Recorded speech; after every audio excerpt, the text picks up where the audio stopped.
Hello दोस्तों, नमी के दिनों में घर में हम देखते हैं कि अक्सर दीवारों में और छत में करंट आ जाता है। कभी कभी घर के किसी उपकरण में करंट आ जाने से बहुत भारी हादसे भी घरों में देखे गए हैं।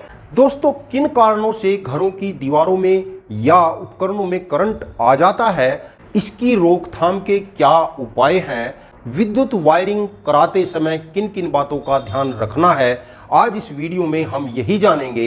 दोस्तों, हम घरों में जो विद्युत वायरिंग कराते हैं, अक्सर 95% घरों में यह देखा गया है कि फिटिंग के साथ अर्थिंग नहीं कराई जाती, जो कि एक बहुत बड़े हादसे को न्योता देना है। इलेक्ट्रिक शॉर्ट से बचने के लिए अर्थिंग कैसे कराई जाती है, उस अर्थिंग में कितना खर्चा आता है, कैसे अर्थिंग हम अपने घर में स्वयं ही कर सकते हैं और क्या क्या उसके बेनिफिट्स होते हैं, आज इस वीडियो के माध्यम से हम यही जानेंगे।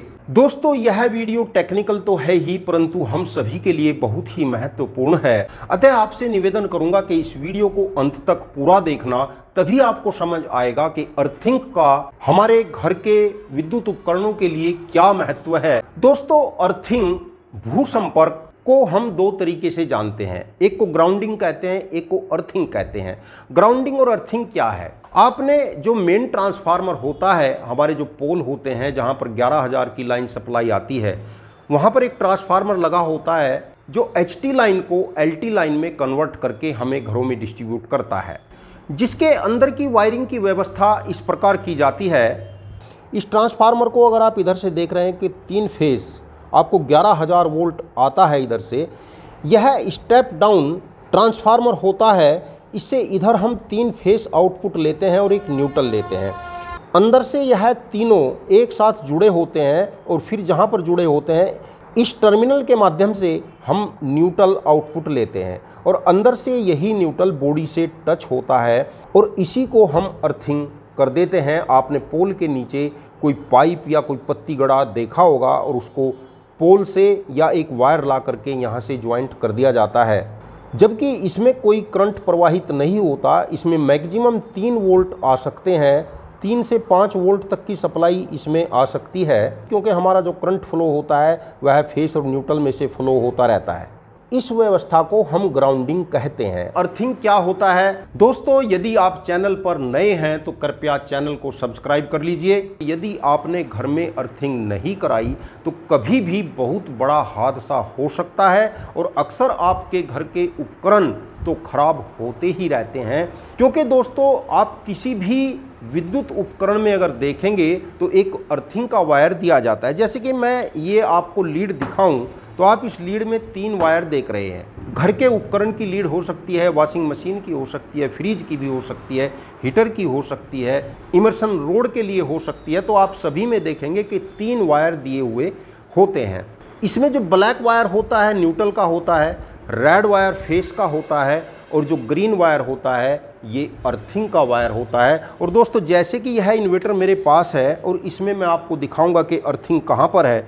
ये ग्रीन वायर देखिए, इस सॉकेट के सबसे ऊपर वाली पिन से, यहाँ पर आप देख सकते हैं सॉकेट की सबसे ऊपर वाली पिन से, जो कि यहाँ तीसरी पिन है, इससे कनेक्ट है। और फिर इस पिन को देखिए, यहाँ बॉडी से टच किया हुआ है। ये देखिए ग्रीन वायर यहाँ जाते हुए यहाँ इसको बॉडी से पूरी तरीके से कसकर टच कर दिया गया है। कोई भी उपकरण हो सकता है, आपका फ्रिज हो सकता है, वॉशिंग मशीन हो सकता है, इमर्शन रोड हो सकती है, गीजर हो सकता है, कोई भी यह उपकरण होता है, सभी में यह तीसरा वायर ग्रीन वायर बॉडी से टच किया हुआ होता है। इससे लाभ यह होता है कि अगर इस उपकरण का कोई भी पार्ट खराब होता है, मान लीजिए यह ट्रांसफार्मर शॉर्ट हो जाता है और यह ट्रांसफार्मर शॉर्ट होकर बॉडी को करंट देने लगेगा, और जब बॉडी में करंट आएगा तो हम जब भी इस इन्वर्टर को यूज करेंगे, ऑन ऑफ करने जाएंगे या अचानक किसी बच्चे का हाथ लग जाता है तो वो पूरा करंट हमारे शरीर से प्रवाहित होने लगेगा, जिससे बहुत बड़ा हादसा होगा और हमें बिजली का बहुत बड़ा शॉक लगेगा।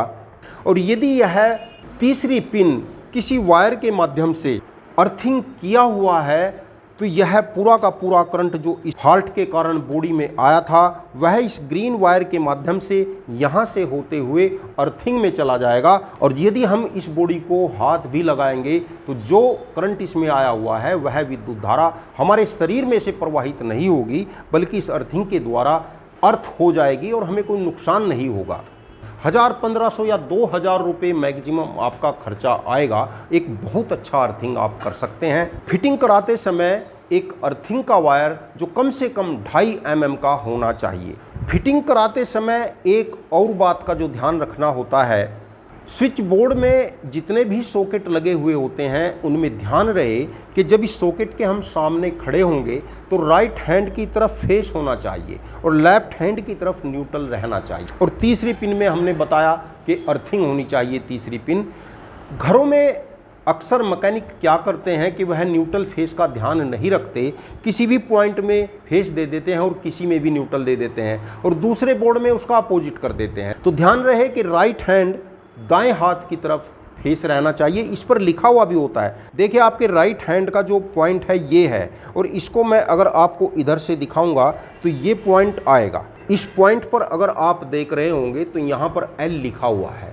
और इस पॉइंट पर यहाँ पर N लिखा हुआ है और इसी प्रकार ये जो लीड होती है इस पर भी N और L लिखा होता है। और न्यूट्रल और फेस दोनों वायर के कलर भी अलग अलग होने चाहिए। फेस के लिए रेड कलर का यूज करें और न्यूट्रल के लिए ब्लैक या नीले कलर का यूज करना चाहिए। दोस्तों, जैसा कि इस फिगर में आप देख रहे होंगे, यह हमारा मेन ट्रांसफार्मर है। यह मेन ट्रांसफार्मर यहाँ पर ग्राउंडिंग कर दिया गया है और मेन ट्रांसफार्मर के इस वायर से लाइन और इस वायर से न्यूट्रल हमारे इस उपकरण में आ चुका है। यह कोई भी घरेलू उपकरण हो सकता है, जैसे मोटर का स्टार्टर हो, गीजर हो, फ्रिज, कुछ भी यह हमारा घरेलू उपकरण है। यहाँ पर दिखाया गया है कि ये घरेलू उपकरण किसी कारण से यहाँ फेस से टच हो गई है इसकी बॉडी। आप देख रहे हैं कि जैसे ही इसने यहाँ इस बॉडी को छुआ तो विद्युत धारा इसके शरीर में से फ्लो होकर यहाँ ज़मीन में प्रवाहित होने लगी। क्योंकि विद्युत धारा के संपर्क में जो भी वस्तु आती है तो धारा उसी में से प्रवाहित होने लगती है। तो यहाँ पर इस व्यक्ति को धारा प्रवाह होने से बहुत तेज शॉक लग सकता है। यदि यह उपकरण यहाँ पर अर्थिंग किया गया होता तो यह जो करंट बॉडी से टच हुआ है यह बॉडी में से होते हुए ऐसे यहाँ ज़मीन में चला जाता और इसको यह करंट ना लगता। चित्र में 3 फिगर दर्शाई गई हैं, फिगर ए, फिगर बी और फिगर सी। यह फिगर क्या कह रही हैं? यह एक सामान्य विद्युत उपकरण है जिसमें फेस और न्यूट्रल यहाँ पर आए हुए हैं और यहाँ पर हम फ्यूज अक्सर लगा लेते हैं, जैसे कि आपने देखा होगा। इसी फिटिंग को आप अगले स्टेप में देखेंगे, बी स्टेप में, तो यह फेस आया हुआ है या न्यूट्रल आया हुआ है। यहाँ पर इसमें ये दिखाया गया है, आप देख रहे हैं कि यहाँ फेस का वायर इसकी बॉडी से टच हो गया और जैसे ही फेस का वायर बॉडी से टच हुआ तो पूरी बॉडी में करंट आ गया और जैसे ही यह व्यक्ति इस बॉडी को स्पर्श करेगा, छुएगा, तो यह करंट इसके शरीर में से होते हुए यहाँ ज़मीन में जाने लगेगा। तो इसको यहाँ पर करंट, बहुत भारी करंट लगेगा। यदि बॉडी से न्यूट्रल टच होता है तो करंट थोड़ा कम लगता है, परंतु यदि बॉडी से यह फेस टच हो जाता है तो करंट बहुत ज़्यादा लगता है। तीसरे स्टेप में इस घर में इस उपकरण को अर्थिंग कर रखा है और यहाँ पर दिखाया हुआ है कि यह फेस इस बॉडी से टच है, यहाँ पर टच हो गया है। क्या होगा कि यह बॉडी क्योंकि अर्थिंग हो रही है तो यह पूरा करंट ज़मीन के अंदर जाने लगेगा और उस समय यदि कोई व्यक्ति इसको छुएगा तो इसको करंट नहीं लगेगा, क्योंकि हमारी जो बॉडी होती है, ह्यूमन बॉडी जो होती है, उसका रेजिस्टेंस अर्थिंग के रेजिस्टेंस से ज़्यादा होता है। तो क्योंकि रेजिस्टेंस ज़्यादा होने से इधर धारा को अवरोध महसूस देगा, तो धारा जहां उसको अवरोध महसूस नहीं दे रहा है, प्रतिरोध जिधर कम है तो उधर को वह धारा प्रवाहित होने लगेगी, जिधर प्रतिरोध ज़्यादा रहेगा उधर को धारा नहीं जाएगी। तो इस समय इसको करंट नहीं लगेगा। एक कार्य और होगा, क्योंकि जैसे यह वायर यहाँ पर बॉडी से टच होगा तो धारा का प्रवाह अर्थिंग के द्वारा अर्थ होने लगेगा। तो ये जो फेस होता है इस पर लोड आ जाएगा और फेस पर लोड आने से क्या होगा कि ये जो हमारा फ्यूज लगा हुआ होता है यह फ्यूज भी डिस्कनेक्ट हो जाएगा, फ्यूज उड़ जाएगा और यदि एमसीबी लगी हुई है तो एमसीबी भी ऑफ हो जाती है। तो इस प्रकार अर्थिंग कराने से हम बहुत बड़े हादसों से तो बच ही सकते हैं। साथ ही साथ क्या होता है, आपने अक्सर देखा होगा कि जैसे बरसात के दिनों में या नमी वाले स्थानों में जहाँ पर घरों की दीवारें नम रहती हैं तो उनमें अक्सर आपने देखा होगा कि कभी कभी दीवारों पर या रेलिंग पर या टंकी फिटिंग की टोंटियों में करंट आ जाता है। उसका क्या कारण होता है? देखो, जैसे कि हमारा यह एक बोर्ड होता है जिसके अंदर बिजली के सॉकेट और स्विच लगाए जाते हैं, और क्योंकि अक्सर सभी वायर न्यूट्रल फेस या जो हमारी हाफ होती हैं वो सभी वायर इस बक्से के अंदर रहते हैं, कभी भी नमी के कारण या कोई वायर टूट जाने से या किसी सॉकेट के टर्मिनल से यह बोर्ड यदि टच हो जाएगा तो दीवार में करंट आने लगेगा। या जैसा कि यह एक फैन बॉक्स होता है, यह अक्सर सरियों से टच कर दिया जाता है। जो छत में लेंटर में सरिये डाले जाते हैं उनसे इस फैन बॉक्स को टच कर दिया जाता है, और यदि इस बॉक्स के अंदर कोई वायर इसकी बॉडी से टच हो जाता है तो हमारी पूरे लेंटर के जितने भी सरिये होते हैं सभी में करंट फ्लो होने लगता है, और हमारी पूरी छत में और पूरी दीवारों में करंट प्रवाहित होता रहता है। तो हम जब भी कहीं किसी दीवार को या किसी टंकी को या किसी सरिये को या रेलिंग को हाथ लगाएंगे तो हमको करंट लगता हुआ महसूस देता रहता है। अर्थिंग कराने के बाद में, क्योंकि यह हमारी इस फैन बॉक्स की बॉडी भी अर्थिंग रहती है, तो यदि इसमें करंट आ भी जाता है तो वह लेंटर के सरियों में प्रवाहित नहीं होगा।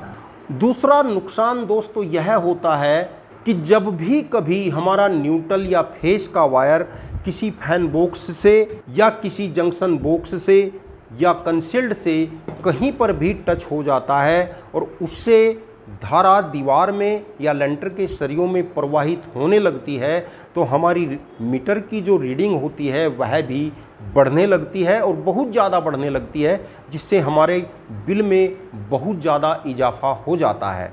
अब दोस्तों बात करते हैं कि यह अर्थिंग कैसे करें। दोस्तों, घरों के लिए अर्थिंग 3 प्रकार की होती है।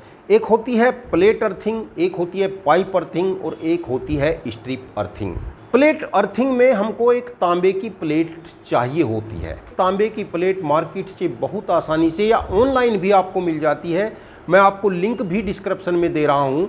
कम से कम 12 इंच बाई 12 इंच की 1 mm मोटाई की एक तांबे की आप प्लेट लें।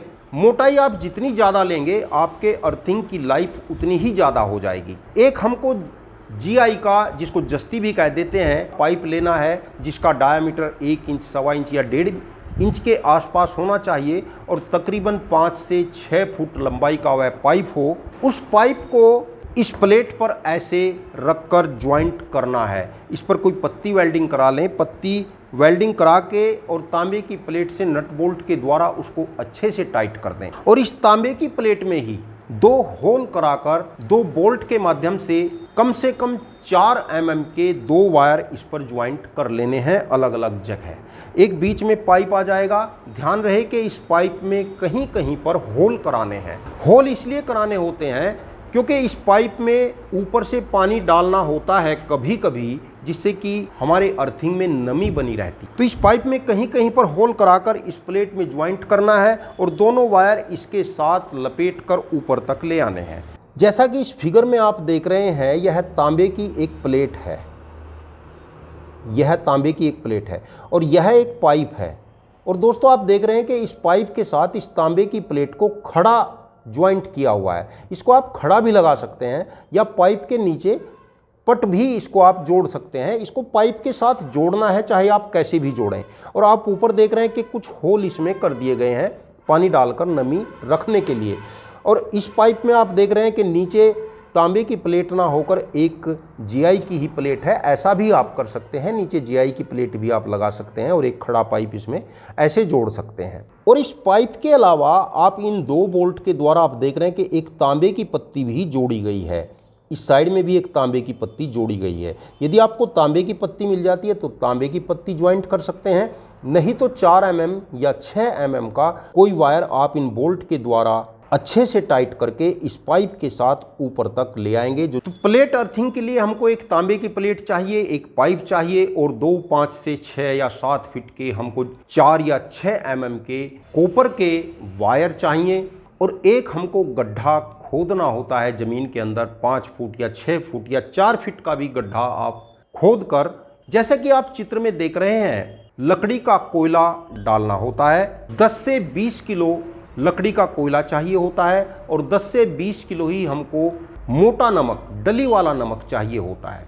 तो गड्ढे में पहली परत हम कोयले की डालेंगे, 2-3 किलो कोयला हम वहाँ पर फैला लेंगे और फिर उसके ऊपर 2-3 किलो हमें नमक डालना है और फिर हमें अपनी प्लेट वहाँ पर रखनी है। प्लेट के ऊपर हमको फिर से कोयला और नमक, कोयला नमक, कोयला नमक, इस तरीके से 2-3 परतें डाल करके ऊपर से मिट्टी डालकर उसको बंद कर देना है। बीच बीच में थोड़ा थोड़ा पानी डालते रहें जिससे कि वहाँ पर नमी बनी रहे। और इस पाइप के ऊपरी सिरे पर यह एक पत्ती इस प्रकार वेल्ड करा लेंगे किसी वेल्डर से। इसमें दोनों तरफ होल कराएंगे। जो वायर हम नीचे से लेकर आए हैं, यहाँ इन पत्तियों में बोल्ट के द्वारा उन वायर को टाइट कर देंगे और जो हमने अपनी फिटिंग में अर्थिंग का वायर डलवाया है को ला करके यहाँ जोड़ देना होता है। इस प्रकार हमारी एक बहुत अच्छी अर्थिंग घर के फिटिंग के लिए बन जाती है।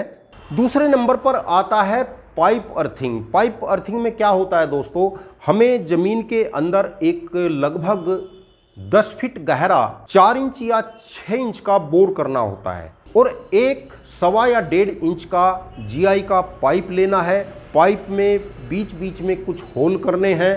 पाइप के निचले सिरे पर तकरीबन 2 फीट लंबाई की और 3 इंच चौड़ाई की एक तांबे की प्लेट पाइप के साथ ज्वाइंट करनी है। जैसा कि हमारा ये पाइप है और पाइप के साथ हमको एक प्लेट ऐसे ज्वाइंट कर लेनी है और इसके साथ एक तांबे का वायर हमको ज्वाइंट करना है। इस वायर को इस पाइप के साथ लपेटते हुए जो बोर हमने 10 फीट गहराई का किया है उस बोर में नीचे तक छोड़ देना है और फिर कोयला नमक, कोयला नमक, इस तरीके से 4-5 परतें उस बोर के अंदर हमको कोयले नमक की डालनी है और फिर ऊपर से उसको मिट्टी से ढक देना है। तो इसको हम पाइप अर्थिंग कहते हैं। दोनों का काम सेम ही है। हम अपनी सुविधा के अनुसार यदि गड्ढा खोद सकते हैं तो प्लेट अर्थिंग कर सकते हैं और यदि बोर आसानी से कर सकते हैं तो हम पाइप अर्थिंग भी कर सकते हैं। काम दोनों का सेम है, तरीका सेम है, खर्चा भी दोनों में लगभग बराबर ही आएगा। दोस्तों, यदि आप चैनल पर नए हैं तो कृपया चैनल को सब्सक्राइब कर लीजिए। इस संबंध में कोई भी जानकारी आप कमेंट करके ले सकते हैं। और दोस्तों, अगली वीडियो में अर्थिंग कैसे होता है यह हम आपको साइट पे ले जाकर पूरी वीडियो वहां पर दिखाएंगे। कैसे गड्ढा खोदकर कोयला, नमक और प्लेट को ज्वाइंट करके कैसे हम अर्थिंग करते हैं। यदि इस वीडियो से आपको समझ में नहीं आया तो अगली वीडियो को जरूर देखना, वहां पर हम फिजिकली आपको सब कुछ दिखाएंगे। धन्यवाद दोस्तों, नमस्कार।